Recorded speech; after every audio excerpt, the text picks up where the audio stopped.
आर्यन की शव के सामने होगा घोर अपमान।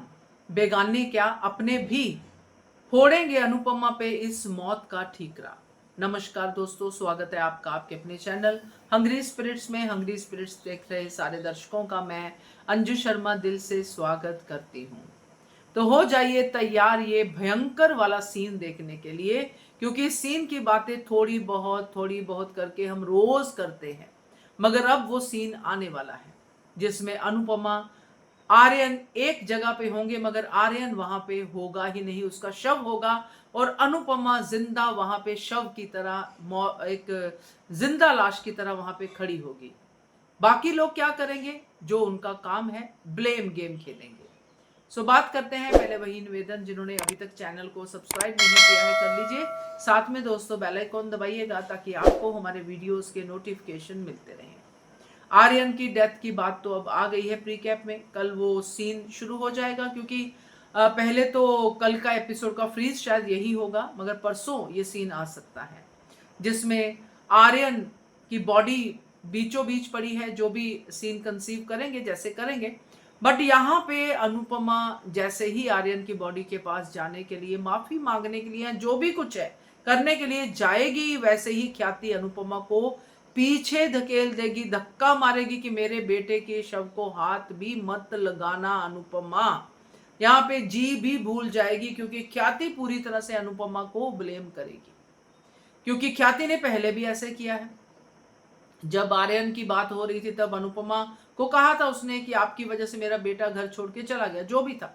अब तो बेटा दुनिया छोड़ के चला गया है और अनुपमा का नाम प्रेम भी ले रहा है, बाकी लोग भी ले रहे हैं। तो जैसे ही ख्याति ये करेगी तो वसुंधरा तो पहले से ही तैयार रहती है, दुख भी है और अनुपमा पे इल्जाम लगाने का मौका भी है। तो यहाँ पे वसुंधरा कोठारी अपना खेल खेलेगी और ऐसा तानों का बाजार लगाएगी कि क्या ही कहना। और यहाँ पे सिर्फ वसुंधरा नहीं दोस्तों, लीलाबा भी आ गई है अपने तरकश के तीर लेके, और यहाँ पे लीलाबा क्या करेगी ये देखना बड़ा दिलचस्प होगा, क्योंकि लीलाबा यहाँ पे अनुपमा का साथ देती है या अनुपमा के अगेंस्ट खड़ी होती है, ये दिलचस्प होगा। जहां तक मेरा अंदाजा है वो अनुपमा के अगेंस्ट ही खड़ी हो सकती है, क्योंकि अगर लीलाबा अनुपमा के साथ होती तो अनुपमा के साथ मुंबई भी जाती।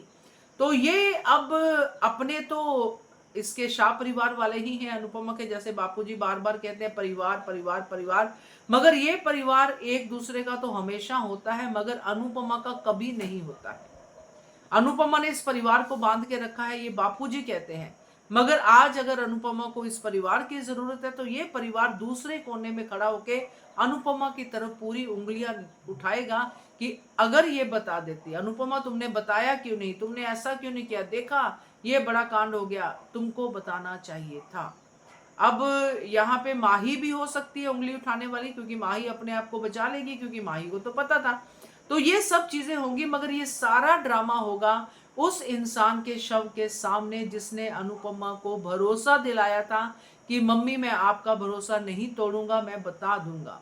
इसी बात को लेकर अनुपमा डरती थी कि कुछ ऐसा ना हो जाए जिसकी वजह से आर्यन को कोई जो है नुकसान हो और उसके बाद पूरे परिवार को, और वही बात हो गई। और इसके बाद अनुपमा का रुकना बनता ही नहीं है, क्योंकि कोठारीज और शाज एक तरफ होंगे और अनुपमा अकेली एक तरफ होगी।